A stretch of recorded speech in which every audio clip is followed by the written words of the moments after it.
एक फरिश्ता। रमेश कई दिनों से बेरोजगार था। एक एक रुपए की कीमत जैसे करोड़ों लग रही थी। एक उठापटक में थी कि कहीं नौकरी लग जाए। आज एक इंटरव्यू था, पर दूसरे शहर जाने के लिए जेब में सिर्फ 10 रुपए थे।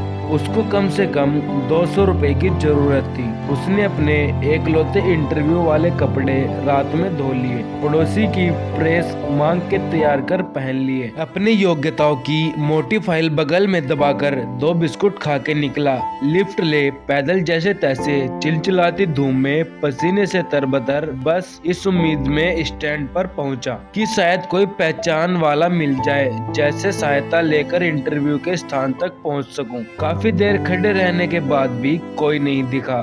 मन में घबराहट और मायूसी थी। क्या करूंगा, अब कैसे पहुंचूंगा? मन में यह सब सोच रहा था, क्योंकि पास में किराए के लिए पैसे तो नहीं थे। तभी एक मन में ख्याल आया, क्यों न भगवान के दर्शन कर लूं। पास के मंदिर पर जा पहुंचा, दर्शन कर सीढ़ियों पर बैठ गया। उसके पास में ही एक फकीर बाबा बैठे थे। उसने कटोरे में रमेश की जेब और बैंक अकाउंट से भी ज्यादा पैसे पड़े थे। रमेश उसके कटोरे को एक टक निहार रहा था। तभी फकीर बाबा उसकी नजर और हालत समझ के बोले, कुछ मदद चाहिए क्या? रमेश बनावटी मुस्कुराहट के साथ बोला, आप क्या मदद करेंगे? फिर फकीर बाबा बोले, चाहो तो मेरे पैसे रख लो। वो मुस्कुराकर बोला। रमेश चौंक गया, इन्हें कैसे पता मेरी जरूरत क्या है? रमेश कहाँ क्यों? फिर फकीर बाबा बोले, शायद आपको जरूरत है। फकीर बाबा गंभीरता से बोले। रमेश जवाब दिया, हाँ है तो, पर आपका क्या?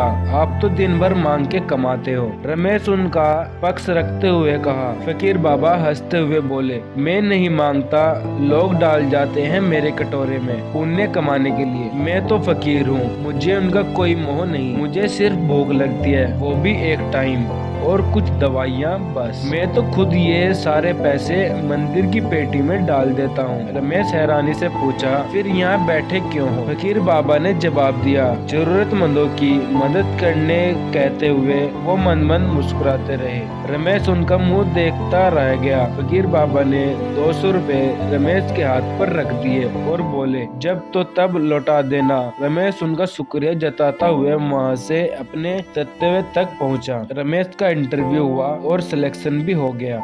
रमेश खुशी खुशी वापस आया। सोचा उस फकीर बाबा को धन्यवाद दे दूं। रमेश मंदिर पहुंचा। बहुत सीढ़ियों पर भीड़ लगी थी। रमेश घुस के अंदर पहुंचा, देखा फकीर बाबा मरे पड़े हैं। रमेश बहुत चुप रह गया। रमेश दूसरे पूछा, यह कैसे हुआ? पता चला वो किसी बीमारी से परेशान थे, सिर्फ दवाइयों पर जिंदा थे। आज उनके पास दवाइयाँ नहीं थी और न उन्हें खरीदने के पैसे। रमेश अवाक सा उस फकीर बाबा को देख रहा था और मन में सोच रहा था, अपनी दवाइयों के पैसे वो मुझे दे दिए थे। जिन पैसों में मैं अपनी जिंदगी का दामोदर था, उन पैसों ने मेरी जिंदगी बना दी। भीड़ में से कोई बोला, अच्छा हुआ मर गया, भिखारियों की भी जिंदगी होती है। रमेश की आंखें डगमग आई। वो भिखारी कहाँ थे?